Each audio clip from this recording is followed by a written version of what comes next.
All right, let's dive right into this explainer. Today, we're going to master how to talk about the future just like a native speaker.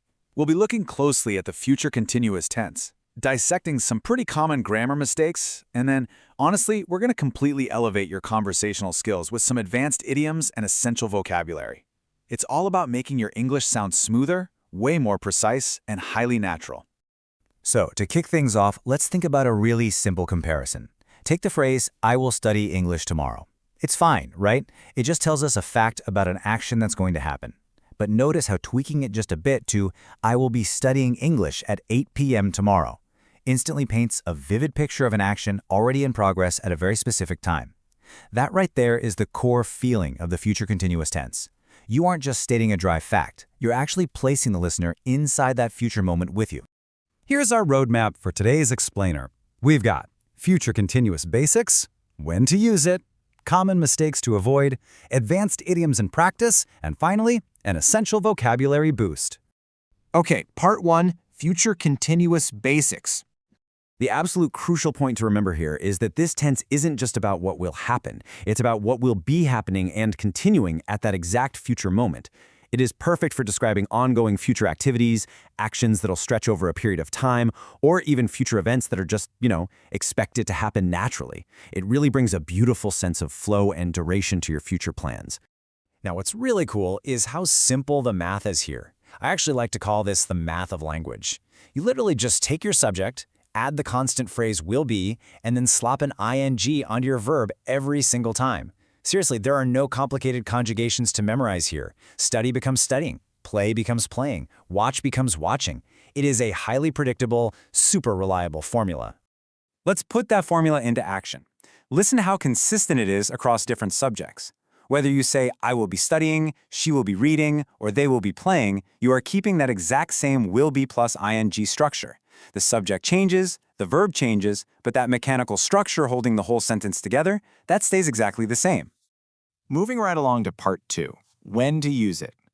So we generally use this tense in 4 specific ways. First, like we just discussed, for actions in progress at a specific future time. Second, to describe future activities that are already expected, like she will be taking her exam next week. Third, and this is actually a huge one, to ask polite questions. And fourth, to emphasize the duration of an activity happening over a period of time, like saying, I will be working all day. Listen, if you take away just one thing from today's explainer, heed this rule. Using the future continuous for questions instantly makes you sound way more polite and a lot less demanding.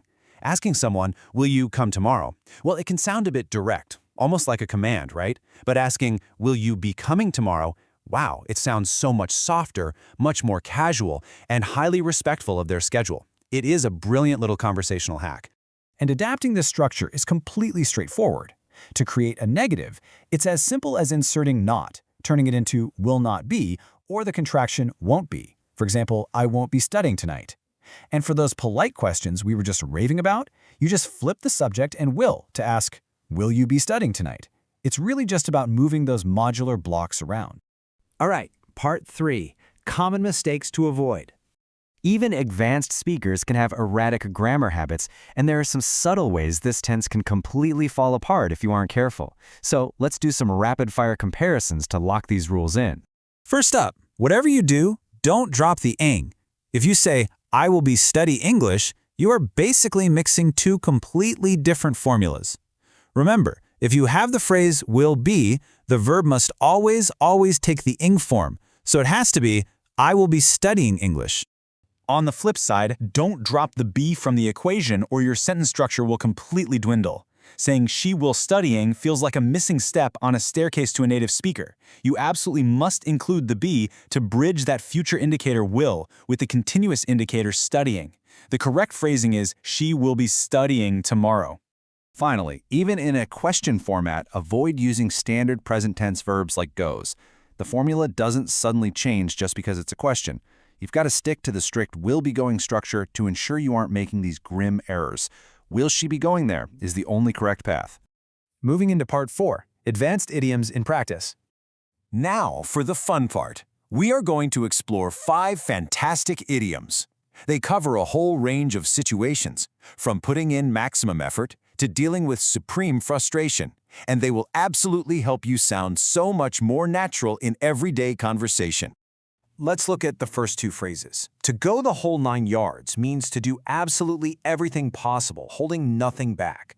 Like they went the whole 9 yards for the wedding. But I really love the visual of the second one. Put the cart before the horse. Imagine literally trying to push a heavy wooden cart with a horse stuck behind it. That's exactly the humorous, backward image you invoke when you tell someone they are doing things in the wrong order. I mean, you can't plan the celebration if you haven't even passed the exam yet, right? That's putting the cart before the horse.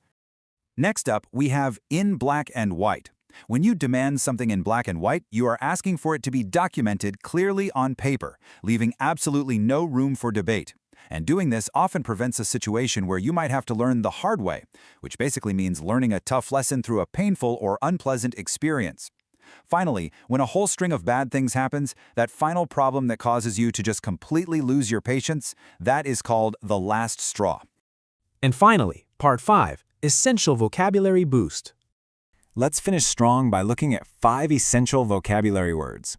Now, these aren't just big words for the sake of sounding smart. They are highly descriptive terms that native speakers use all the time to convey very specific meanings. Think about how these words actually connect to learning English itself. For example, if your motivation starts to dwindle, meaning it gradually decreases over time, just remember that mastering every facet or aspect of English takes time and consistency.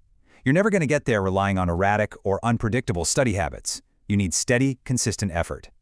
Rounding out our list, we have grim, which means serious and depressing, and heed, which means to pay strict attention to something. But the good news here is that your grammar mistakes do not have to be a grim reality. Just heed the rules we discussed today, pay close attention to that will be plus ing formula, and you'll be perfectly fine. So, I'll leave you with this final thought, utilizing the exact grammar, idioms, and vocabulary we just covered today. Will you be putting the cart before the horse by rushing your sentences, or will you be heeding these rules to ensure your grammar mistakes dwindle? The choice is entirely yours. Keep practicing, keep focusing on that structure, and I literally cannot wait to explore more linguistic concepts with you in our next explainer.